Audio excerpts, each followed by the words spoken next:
Il-bank HSBC ħabbar li bħalissa m'hemm l-ebda offerta preferuta għall-akkwist tal-operat lokali tiegħu u li l-proċess għadu fi stadju bikri.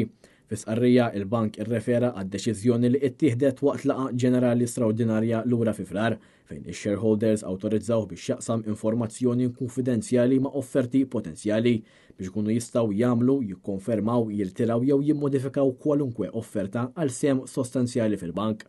HSBC Malta iddikjara li firma ftehim ta' konfidenzjalità mal-akbar shareholder tagħha, HSBC Continental Europe.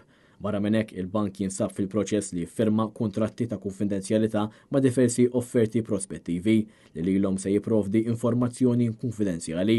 HSBC Malta enfasizzat ukoll li kwalunkwa transazzjoni potenzjali tkun teħtieġ approvazzjoni regolatarja kemm mill-Awtorità Maltija għas-Servizzi Finanzjarji kif ukoll mill-Bank Ċentrali Ewropew, proċess li mistenni jieħu diversi xhur.